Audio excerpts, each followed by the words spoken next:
Boom, boom, boom. We are back. We are live. Thank you guys so much for tuning in. This has been an exciting SoFlo Vegans Expo. And just to see the guests that we've had on and who we are expecting to see, this is an exciting time. So, today, what you're going to be watching on this panel is our interview with the CEO and founder of Hodo Foods. And we're so excited to have this interview and have the opportunity to speak with Ming and Tai. And he is they're actually came on board and became a sponsor for us, and we appreciate it because we couldn't do this without our sponsors, without our supporters. So what we're going to do right now is we're going to go ahead and play that interview. And if you have any questions or any comments or anything that you're responding to in the video, you can go ahead and leave those because I'll be monitoring that while the video is playing. So right now I'm just switching.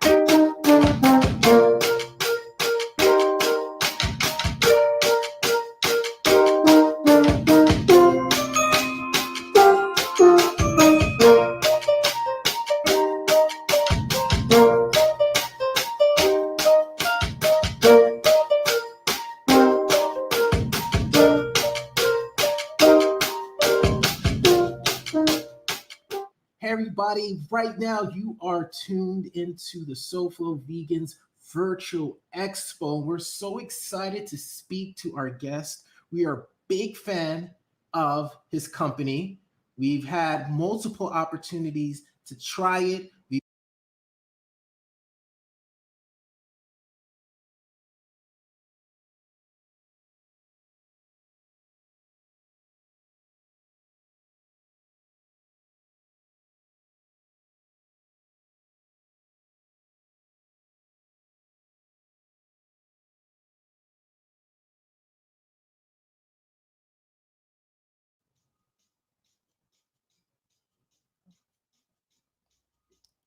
All right. So thank you guys so much for your patience as we figure this out.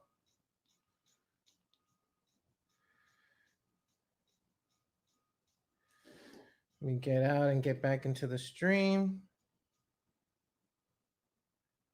and check this out.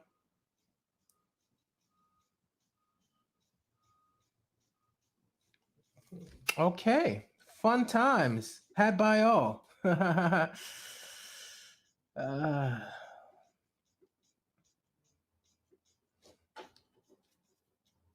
Okay. So for some reason, let me know if you're hearing on the stream the music playing back in a loop. So I'm listening to it on my phones and I'm getting that. So let me see something here. Okay. And thank you guys so much for bearing with me. Just making sure we have everything working. Okay. Why on earth is it doing that?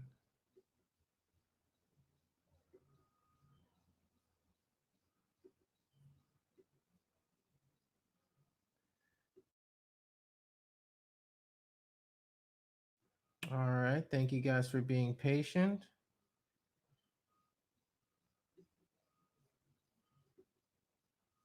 All right, let me try playing another video and see if that stops it from looping.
SoFlo Vegans Virtual Expo. We're so excited to speak to our guest. We are a big fan of his company. We've had multiple opportunities to try it. We've been buying it, and now you guys get to learn about it from the man who created it.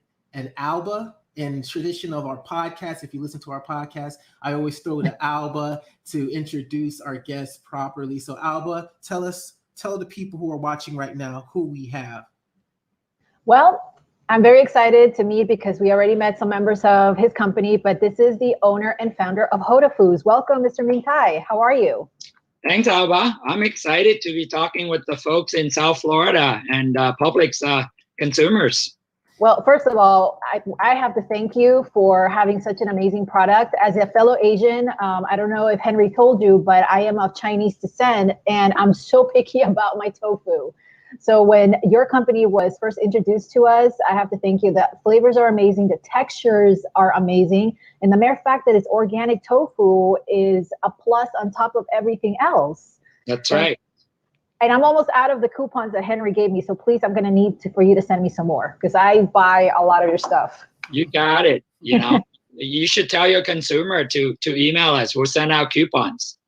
Amazing. I love it. And I want to start with how you decided to go ahead and open this company. What led you to say, okay, I want to open up Hodo Foods?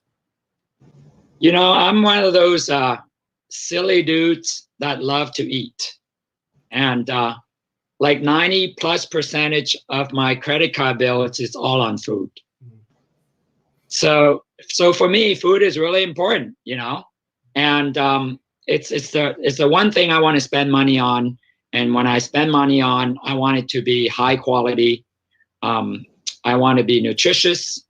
And I started tofu simply because I couldn't find good tofu.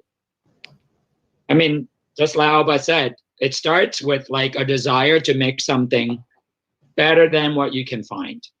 It's also a silly way to start a business, right? But we've been at it for 15 years. We've been spending a lot of time educating people on what it is, how it's made, and that transparency of it really has taken us to the national brand that we are today. And we're very fortunate because I think here in the US, people are much more aware of health now than ever before, of vegan and of plant-based foods. So we're just catching that wave, right? Mm-hmm. We're basically, I tell people that we're the original plant-based food coming from Asia. Yeah. And it's been consumed for thousands of years. Thousands of years. Exactly. And what we've done is sort of taken that tradition and turn it into something that's convenient, that has all the Western flavoring and flavoring, and to make it easily accessible for pretty much any of your meals. And so, yeah, go ahead, Alba. Sorry, I really enjoyed something that I kind of want to piggyback off what you said in regards to easily accessible, number one, and number two, very convenient. As a nurse, sometimes I don't have time to cook. So pretty much I just grab one of your packets and put it in my little lunchbox. And for lunchtime, because as a vegan, and this is so sad to say, but hospitals do not provide the best quality nutritious food. So I don't tend to eat in the cafeteria or whatever else is out there. So I just grab one of your packets and, you know, put it in the microwave, which the microwave is not that good, but guys, I don't like too much cold food. At least I can have lunch for the day. We can change that. Out here in the hospital, they use our Hodo foods. No way. Yep. So you got to move out here, Alba. Or we can get it to the hospitals over there. I know, right? I like the second option more. We're gonna get it into the hospitals down That's here. Right. He won't let me go. He won't let me go. We'll do that. But yeah, so for me, we started out, to your point earlier. First of all, I started because I was like, wow, there's no organic tofu, which is surprising, right? Asia is totally different. It's totally different. So that was an easy starting point because so much of the soybeans that we grow in the US are non-organic. So for me, I started out, I'm sourcing US grown soybeans 100%. And so we've been doing that for 15 years. All of our soybeans are grown in the US. And We work with growers directly. So that's a huge benefit to the growers and to us. So we got organic soybeans. And then we basically want to make something that you want. I mean, no matter how healthy it is, no matter how accessible it is, people eat it because it's tasty.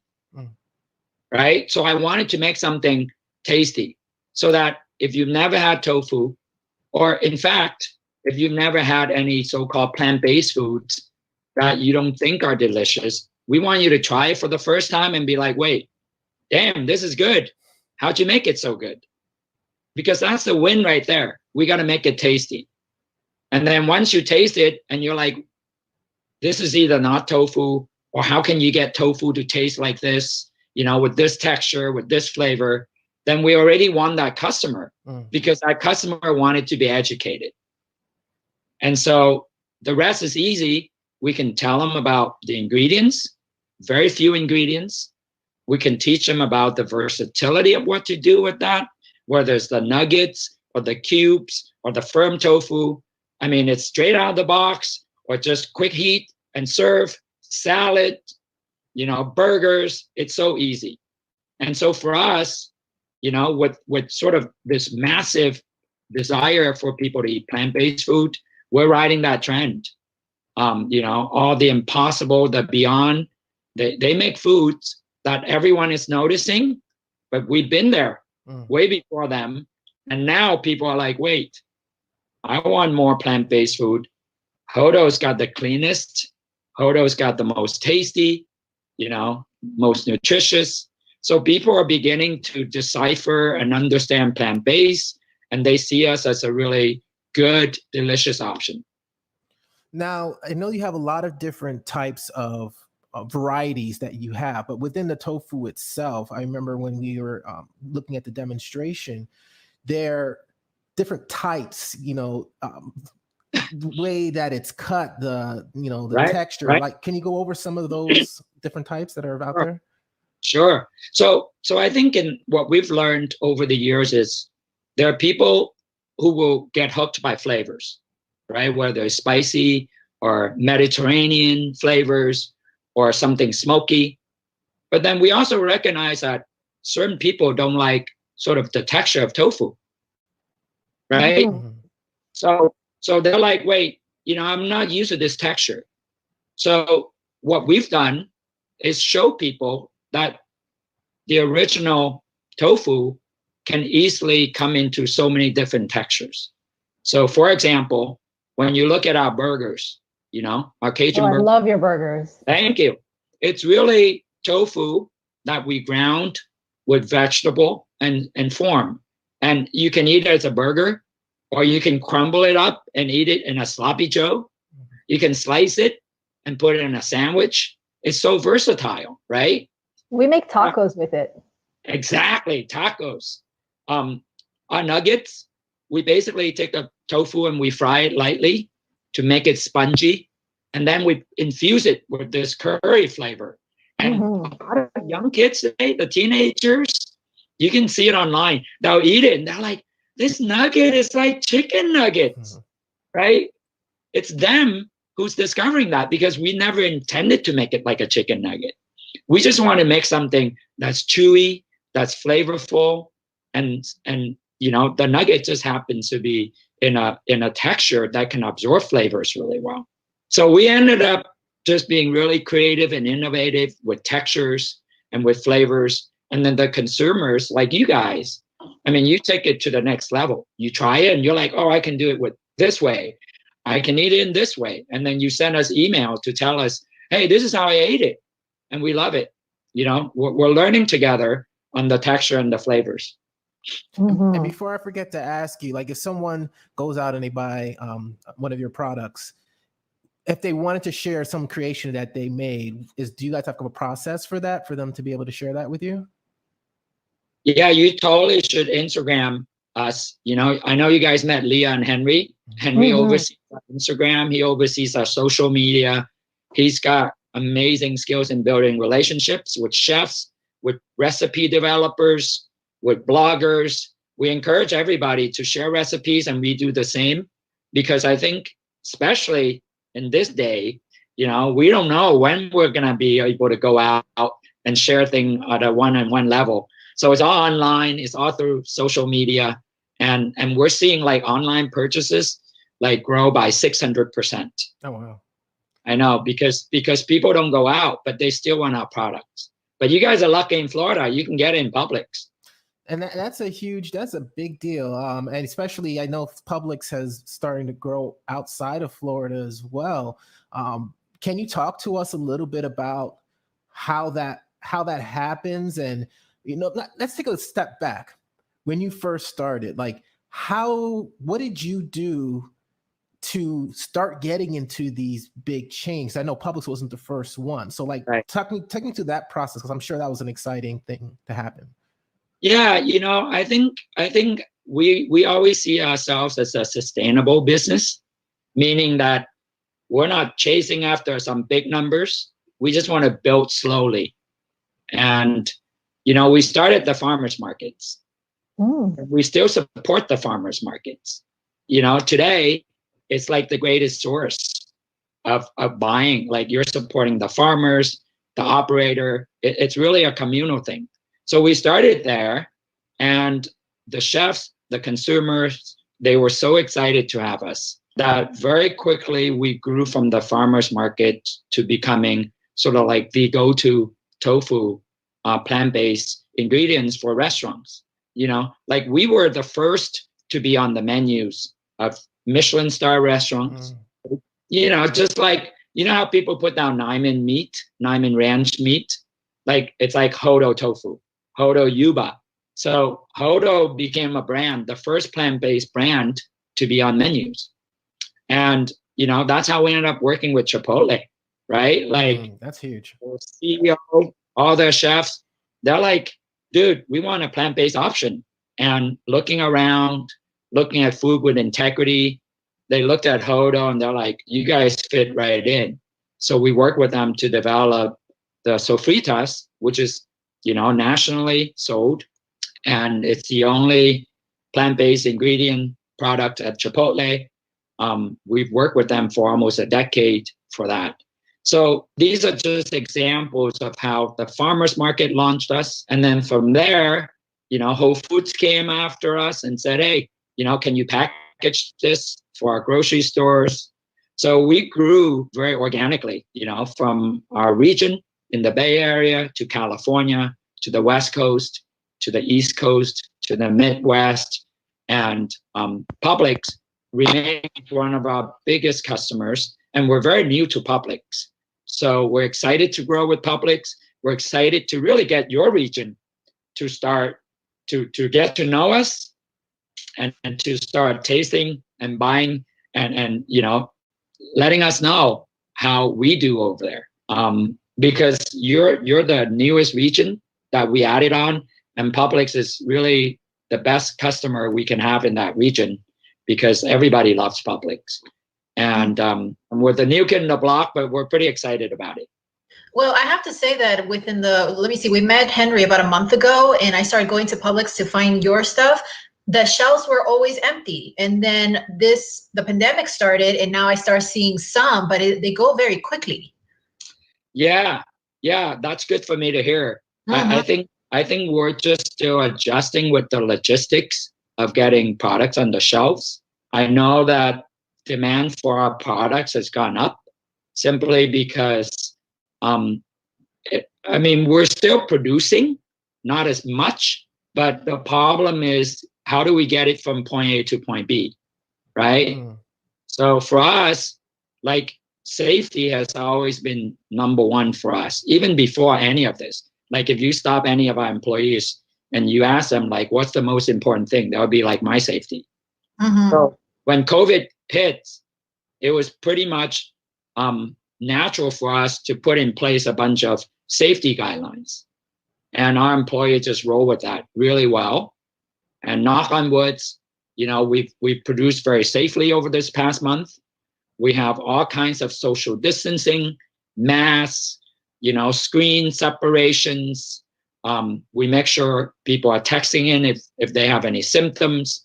So, we're very lucky to be able to still operate as an essential business and making really nutritious, healthy foods for our consumers. But not everyone's getting our products simply because of the logistics of getting from point A to point B.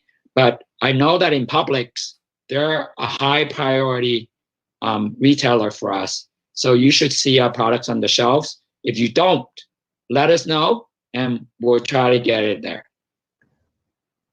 Yeah. So you started to touch on it a little bit and you start answering it organically. But what are some of the shifts that you've made as an organization with everything that's going on? I mean, you mentioned that, orders online are up 600%, Right. Paint the picture. What does it look like for a company right now, such as yourself? Wow. I mean, that's a tough question because I can give you an answer today, but tomorrow will be different. Wow. You know what I mean? But basically, I try to look at the future, to look at the longer term. The pivot we had to make was to operate safer than normal, right? Mm-hmm. Meaning like we sanitize every hour, sanitizers everywhere, masks, separation. And it's all in addition to what we normally do. And so to do that and to do it safe, we have to slow down. Mm-hmm.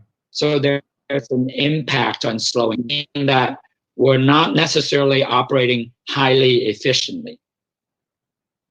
So we're making less product with the same number of people. Mm-hmm.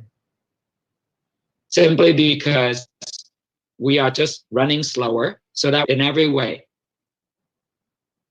So that's the first challenge of a change. And we foresee this to be the new normal, right? Mm-hmm. We're going to try to be efficient, but we got to keep our people safe. And to be safe, before you can have two people working next to each other, now you got to be 6 feet apart. That means you just have to basically take longer to do something. And so we have to live with that new normal for the foreseeable future. That's inside the plant, right? Just for everyone to be safe. Externally, making products, truckers, grocers, everybody has to be safe. And so that process itself also takes longer, right? Just because when the shelf is empty, it's not as easy as before to get it filled again. Because if that retailer's warehouse is full, we can't put any more products in there until that warehouse, the product in that warehouse gets on the shelf and the warehouse has room for new products to come in. So these are logistical supply chain challenges that we're seeing, that we suspect everyone is seeing. So we see it as the new normal for the time being. And who else are you supplying? I mean, you mentioned Chipotle, that you've been supplying them for a while now. Publix now here in South Florida, but where else is Hodo found? So Hodo is nationally found. We're in all the natural grocers. We're in all of the Whole Foods. We're in all of the Targets. So we're in a lot of chains that you pretty much, go on our website, put in your zip code, and you should find us in your neighborhood. That's where we are. So we're close to 7,000 retailers. Mm-hmm. And so you should be able to find us. And in Florida and, the Southeast specifically, Publix is everywhere. So you actually, if you live in that region, you have a lot of options. Outside of California and New York, Florida is our third biggest region right now. And it's growing. You got the snowbirds coming down. You got people who care about flavors. You got people from all over the world, who actually know a lot about food. And so we just need to show up. We just need to make sure people know we exist, because when they try it, just like you guys, you don't even have to be a vegan or a plant-based eater. You eat our stuff and you're like, this is just delicious. And that's what it's about for us is, you know, I never started this company to be a vegetarian or a vegan or a plant-based company. I wanted just a company that makes good food. And increasingly, people recognize that. Actually, quite a few of our consumers buy tofu and eat it with meat. Right? Why not? Like, it doesn't have to be so binary. It's a win. Like if you cut your meat consumption 50% by adding plant-based, it's a win. So, and then eventually you don't eat meat anymore. We've seen that. It's not like black and white. It's a gradual, like, oh wow, I this tastes great, I feel better, and eventually I can become a plant-based consumer. In terms of the tofu, I think for me specifically, the idea or the concept of tofu itself, because when I first went vegan, even before I went vegan, when I thought of tofu, when I thought of eating vegan, tofu was the first thing in my mind. And what I saw in my head were those the blocks. Right. And that was my first experience with tofu. Introduction. There you go. My first introduction with tofu. Can you speak a little bit into that being people's perception, but the reality being that you can make so many different things out of it? Like, is that something that you kind of had in the back of your mind? Yeah, I think we've learned over the years that when I first started out, there were a lot of misconceptions about tofu, right? Not just about textures, being bland, being weird texture and all of that. I think just like today, there's a lot of misinformation about plant-based, right? Mm-hmm. So we took it upon ourselves to really be the educator, be a fair, transparent educator. And we start by saying to people, you know, to Alba's point, this is a product exactly like what's been consumed for thousands of years. It's a very clean, pure product. Why did it exist? It's for people who want to eat a high protein, nutritious, non-meat protein. And the soybeans happens to have the highest percentage of protein amongst plants. It's a legume. And it's a legume just like a lot of beans, right? And how somebody discovered tofu, it's really an accident. Somebody was cooking a pot of beans just like anyone else cook a pot of beans anywhere in the world. You slow cook that thing. You want that protein to be broken out so that you can eat it and you can absorb that nutrient. Well, somebody just had a pot of soybean that they're cooking and they decided to flavor it with vinegar and soy sauce and it curdled into a curd. And that's the origin of tofu, bean curd, right?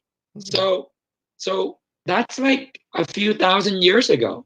And today it remains the cheapest, the most nutritious plant-based protein on the planet. Mm-hmm. Now, in the West, with all the notion of phytoestrogen, right? You know, phytoestrogen exists in a lot of plants, not just soybeans, at different level. Phytoestrogen, you know, when it was really discovered, people thought, oh, it really is like human produced estrogen, but it isn't. It's totally different.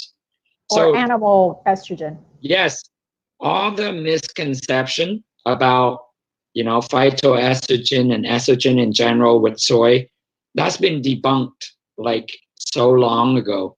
When we first started the business, there were conversation about it, but today, like if you look up tofu or soybean and health, it's like 99% of it. It's all good stuff, and all that stuff. It's actually a lot of studies that's done more recently.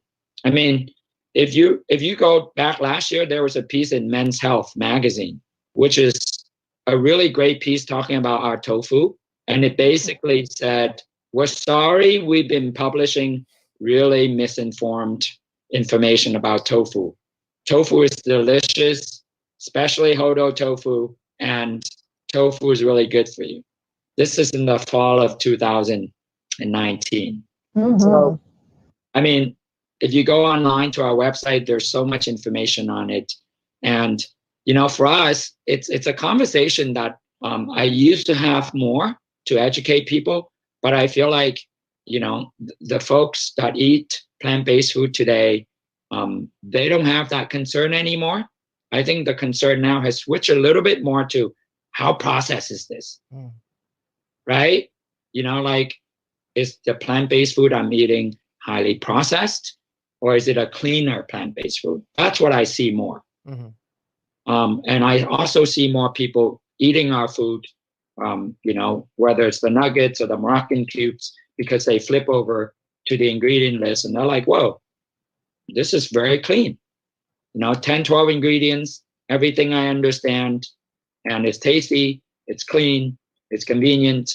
So for us, I think we're striking the right tone, which is keep doing what we're doing and, you know, open to educating people. And I think we'll be good. And what's your favorite way to prepare your tofu? Oh man, like it's different all the time. Like there are days when I just want, like, I take out braised tofu and I just slice it thin for stir fry. And then there are days when I just open the curry nuggets and eat it straight out of the bag because I'm so hungry, you know? And then for me, like my favorite these days are the cubes. Because what I do, you know, even though in the back of the package, they're like, you know, throw it on a pan for about 5 minutes. I do it for 7 minutes. I want it to be crispy. You know, it's like crispy and chewy and all that Mediterranean flavor comes out. You know, the barbecue flavor comes out.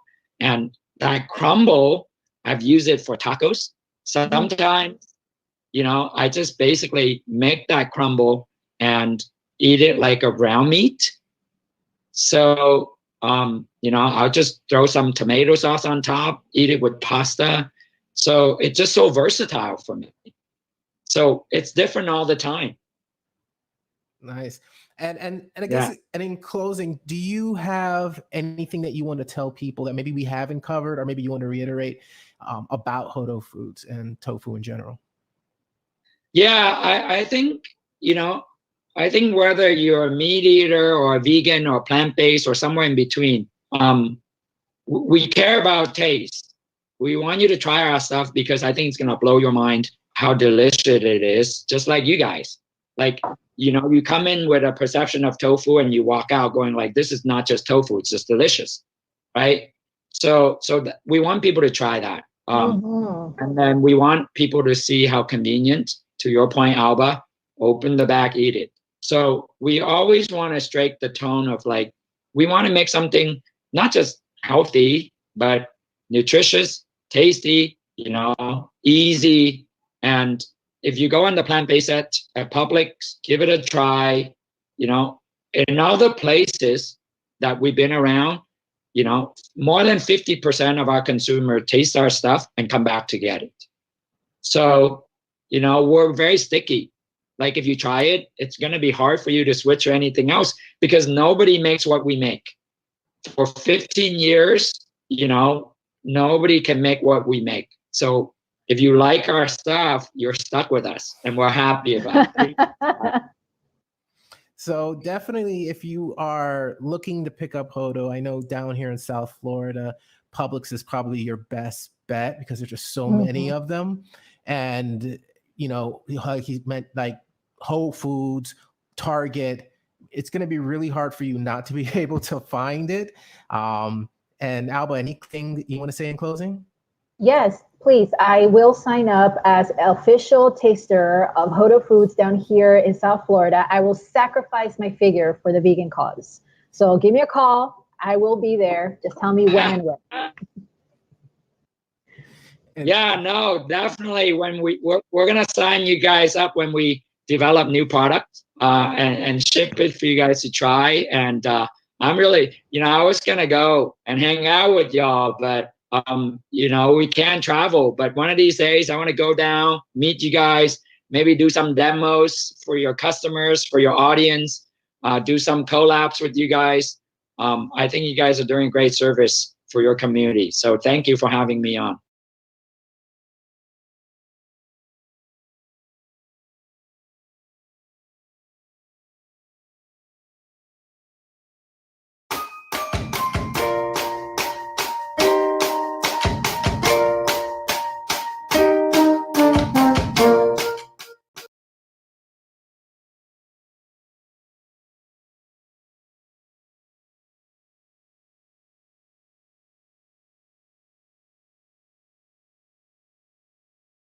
Enjoyed the interview that we had and that you guys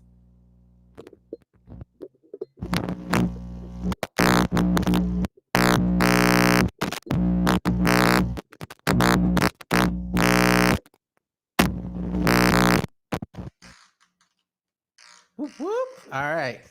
Haha, love technology.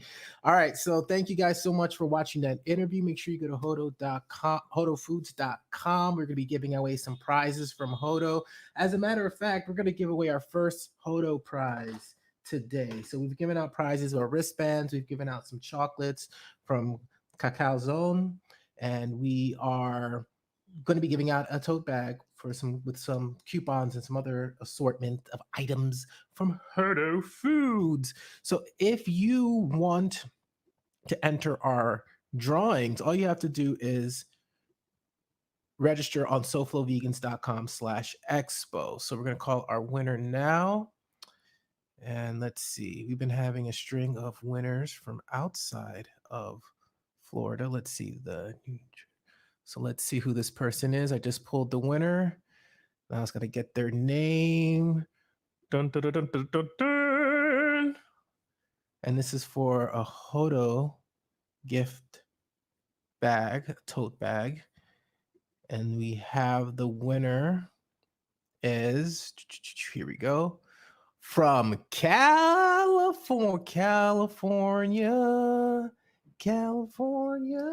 So the winner is Tamari H from Lodi, California.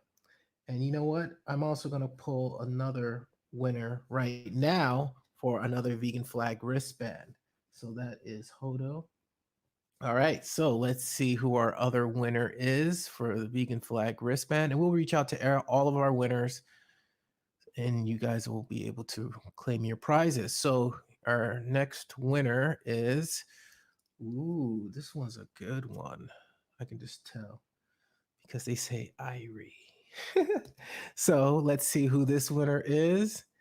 And let's see here. Put this alphabetically. All right, here we go. You guys ready to see who the winner of the vegan flag wristband is? And that winner is from Miami, Florida. Woo woo.